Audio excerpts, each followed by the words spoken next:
हैं भगवान शंकर और श्रोता बन के मां भवानी जी बैठी हैं। याज्ञवल्क्य ऋषि भरद्वाज जी को प्रयाग में कहते हैं, मुनिवर परम रम्य गिरवर कैलास। कैलाश कैसा है? परम रम्य है। और कैलाश की रम्यता क्यों है? क्योंकि सदा जहां शिव उमा निवासु। कैलाश का परिचय है कि कैलाश पर भगवान शंकर और मां भवानी जी का सदैव वास है। कई लोग सोचते हो कि भगवान यदि कैलाश में है तो काशी में कैसे है? भगवान यदि काशी में है तो काशी कैलाश में कैसे है? यदि कैलाश में है तो सुहगरा धाम में कैसे है?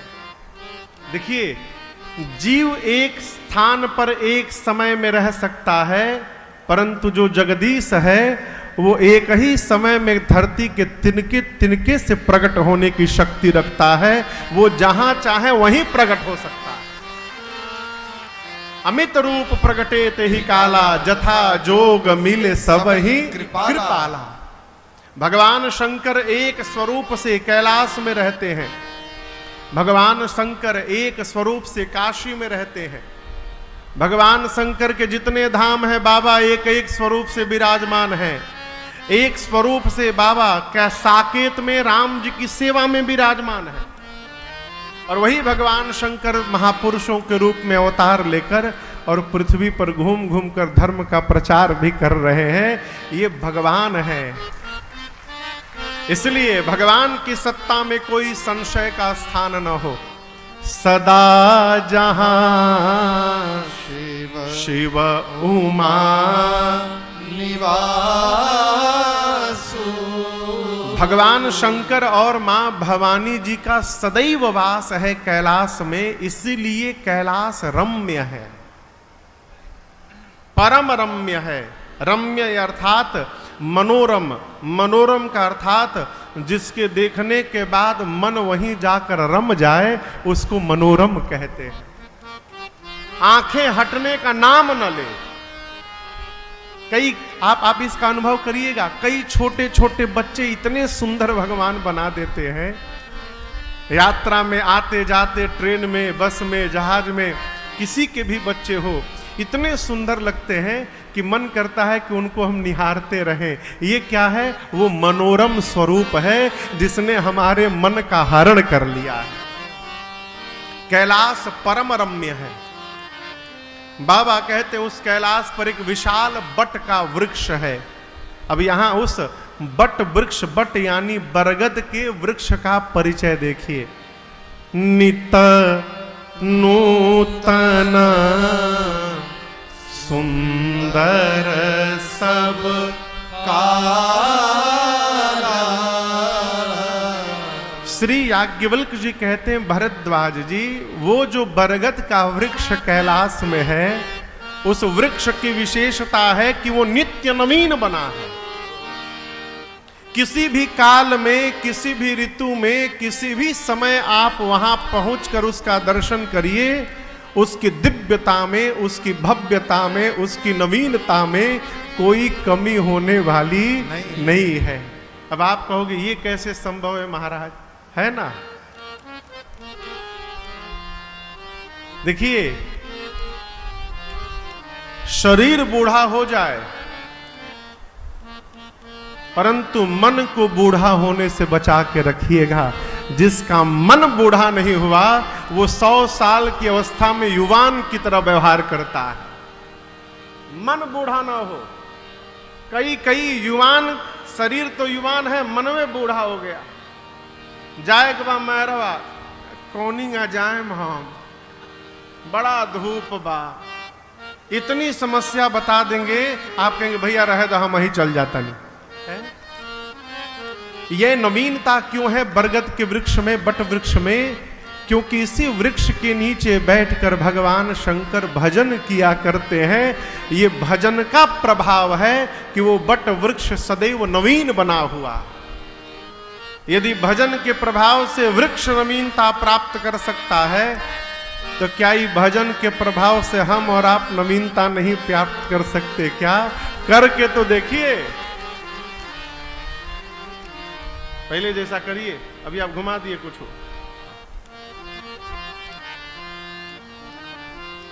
भजन करिए, जहां भजन है माई बाप, उसका मन सदैव उत्साह से भरा रहता है।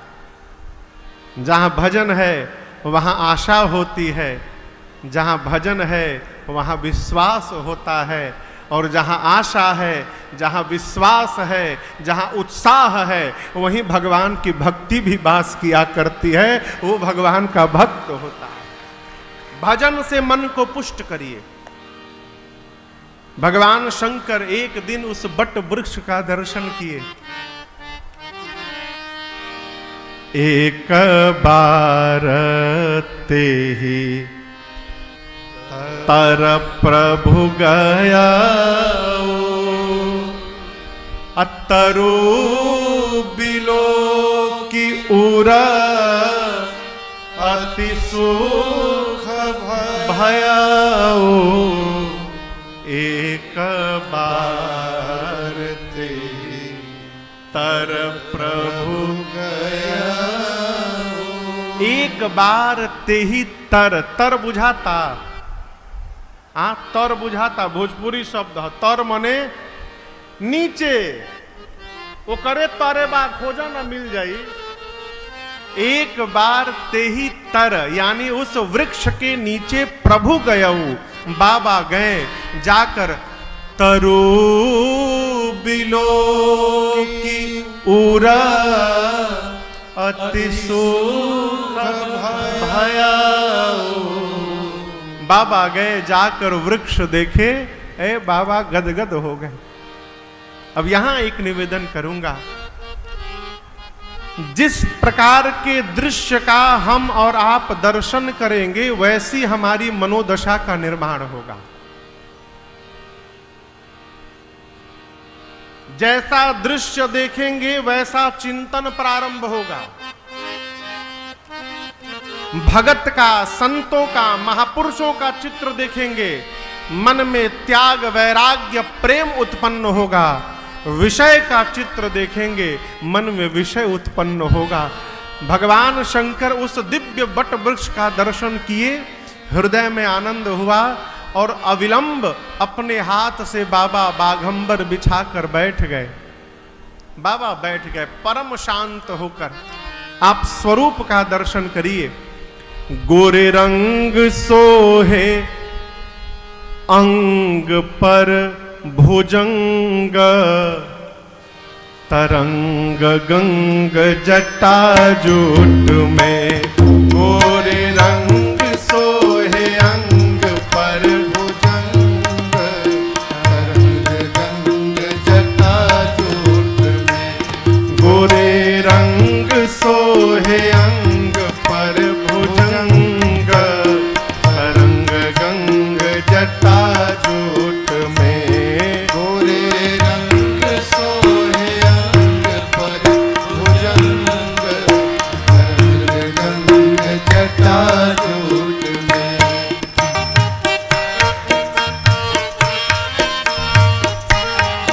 वर तर जति वर देव अजर, यही भक्ति दो अभंग, तरंग गंग जटा जूट में। हे शिकारी नाथ भक्ति दो अभंग, तरंग गंग जटा जूट में। गोरे रंग सोहे अंग पर भुजंग, तरंग गंग जटा जूट में। गोरे रंग सोहे अंग पर भुजंग, तरंग गंग जटा जूट में। बाबा बैठे। अब यहां दर्शन करिए, गोस्वामी जी कहते हैं कि भगवान शिव बैठे हैं तो कैसे लग रहे हैं। बैठे सोह काम रिपु कैसे,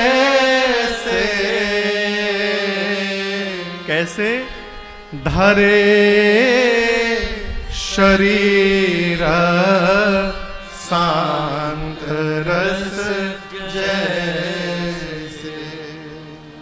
बाबा कहते हैं कि भगवान शंकर को बैठे देखकर ऐसा प्रतीत हो रहा है मानो शांत रस ने अवतार लेकर आसन जमा लिया हो।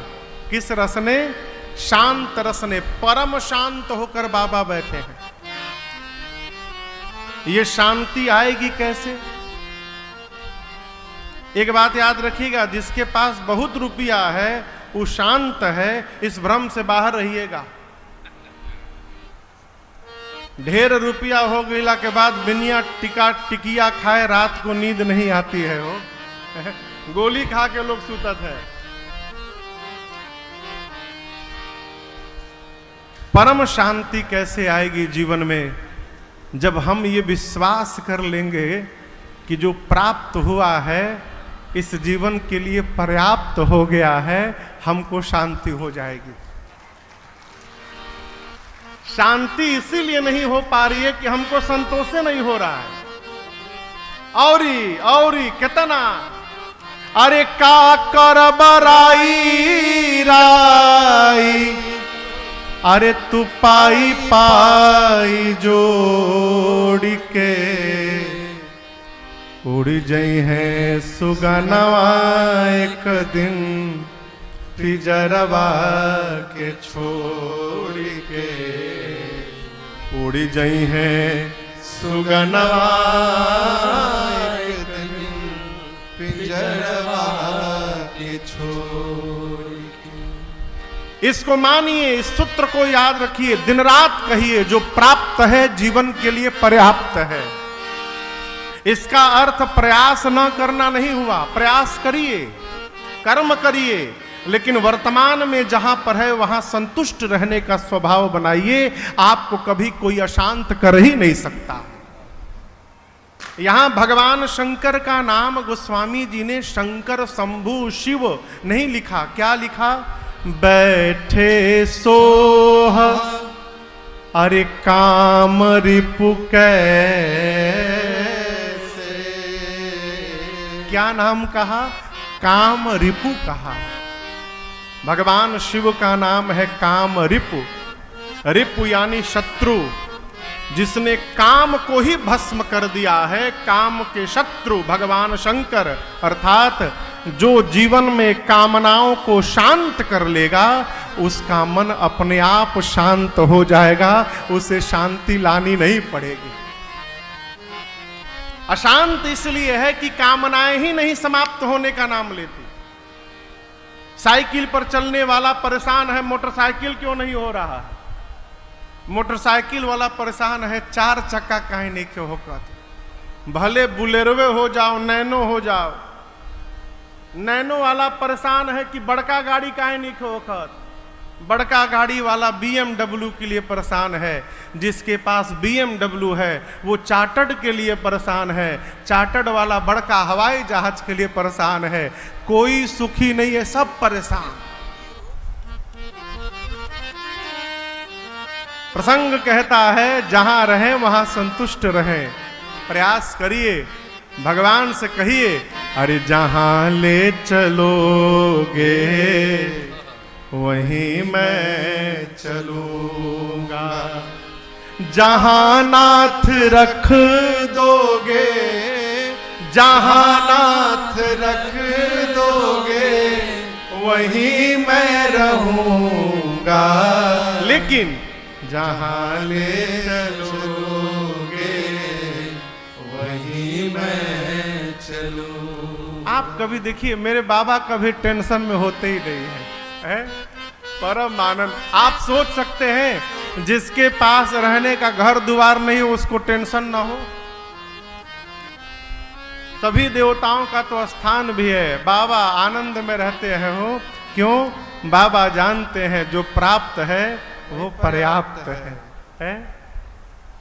भगवान शंकर परम शांत होकर बैठे। मां भवानी पार्वती जी दौड़ कर गई हैं। बाबा ने वामांग में स्थान दिया। शंकर भगवान ने पूछा, देवी आप क्या कहना चाहती हैं? अब यहां दर्शन करिए। मेरी मां पार्वती को 4 प्रकार से संशय है। कितने प्रकार से? 4 प्रकार। 4। भगवान को प्राप्त करने के यही 4 मार्ग हैं। नाम, बोलिए पहला उपाय क्या है? नाम। दूसरा रूप, क्या है? तीसरा लीला, तीसरा उपाय। और चौथा उपाय है धाम, अर्थात या तो भगवान के नाम में जुट जाइए, अथवा भगवान को देखने का स्वभाव बना लीजिए, रूप। नहीं तो तीसरा भगवान की कथा सुनने का स्वभाव बना लीजिए। और यदि तीनों नहीं कर पा रहे हैं तो चौथा भगवान के धाम में जाकर रहने का स्वभाव बना लीजिए। तीनों में से कोई एक हो जाए तो जीवन का उद्धार। राम जी को लेकर मां को चारों में संशय है। मां ने पहला प्रश्न किया, प्रभु जे मुनि परमारथ बादे, कहीं राम कहूं ब्रह्म आना। ये रूप को लेकर संशय हुआ मां को। मां ने कहा, प्रभु जो मुनि परमार्थ तत्ववेत्ता हैं, परमार्थ में गति करते हैं, वो मुनि कहते हैं कि राम जी ब्रह्म हैं। ब्रह्म निराकार होता है, ब्रह्म का आकार नहीं होता है, ब्रह्म अरूप होता है। यदि भगवान राम ब्रह्म है तो उस राम का रूप कैसे हो गया? पहला प्रश्न। दूसरा प्रश्न, शेष शारदा वेद पुराना, सकल करहि रघुपति गुण गाना। शेष सरस्वती वेद पुराण सब राम जी का गुणगान करते हैं प्रभु, उनकी लीला का गुणगान करते हैं। मेरा प्रश्न है, जिसका जन्म ही नहीं होता उसकी लीला कहां से हो गई? लीला तो वो करेगा जो अवतार लेगा। राम जी यदि ब्रह्म है तो ब्रह्म की लीला कैसे हो गई? तीसरा, भगवान के नाम को लेकर संशय। मां कहती हैं, आपको मैंने देखा है, तुम पुनि राम राम दीन राती, सादर जपहो अनंग आराती। आपको मैंने देखा है प्रभु, आप कैलाश में दिन रात आदर पूर्वक राम राम राम राम जपते हैं। जिसका जन्म नहीं होता उसका नाम कैसे हो गया? आप किसका नाम जपते हैं? लीला में संशय, भगवान के रूप में संशय, नाम में संशय, अब अंतिम संशय भगवान के धाम पर।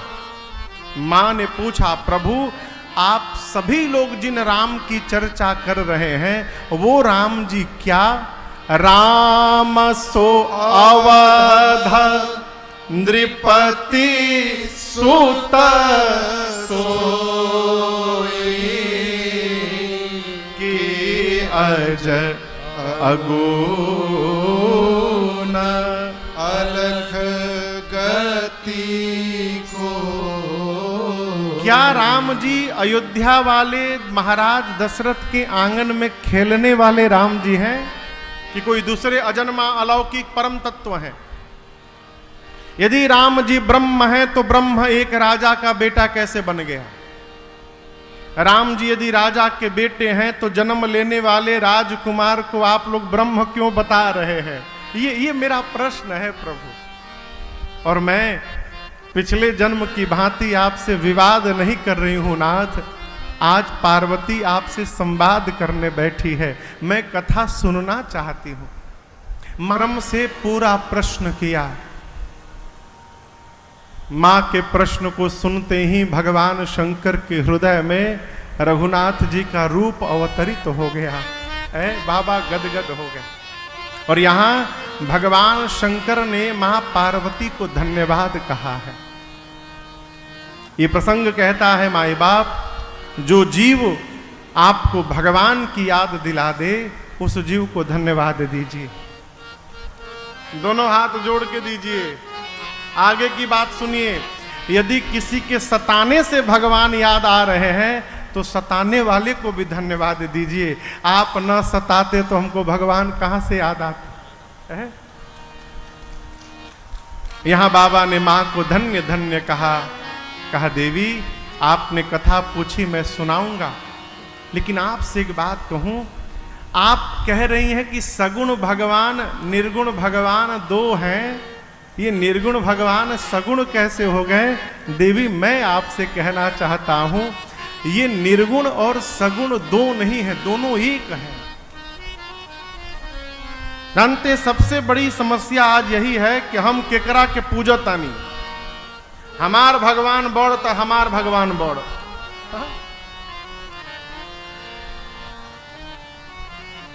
एक कुंभ का मेला लगता है नासिक में। नासिक कुंभ में आप में से कोई गया है?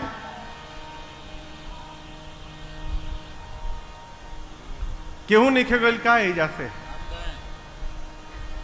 इतना भीड़ में से बस 10-20 आदमी हम गए, जाए हम हो गए हैं। देवरियों के बाहर दुनिया बा बड़ा सुंदर, तो निकलल करी सब है। 2025 जनवरी में प्रयाग में महाकुंभ है, तीर्थराज प्रयाग में, अर्ध कुंभ नहीं महाकुंभ है। भगवान योगियों जी को भेजिए दिए हैं। अब देखिए क्या दिव्य आनंद होगा। हम लोग भी 9 दिन कथा गाएंगे वहां पर बैठकर। थोड़ा कुंभ लगे तो बाहर निकलिए, जाकर तीर्थों का दर्शन किया करिए। आप में से जो नासिक कुंभ गए होंगे दर्शन करिएगा, वहां 2 स्थान पे स्नान होता है। एक स्नान पंचवटी के पास होता है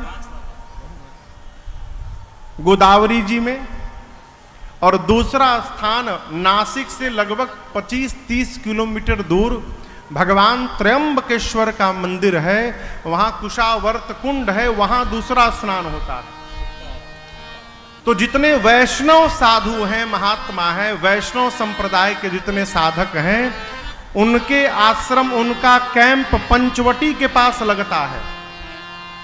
और जितने शैव महापुरुष हैं, शिव जी के उपासक, उनके कैंप आश्रम त्र्यंबकेश्वर के पास लगता है। क्यों?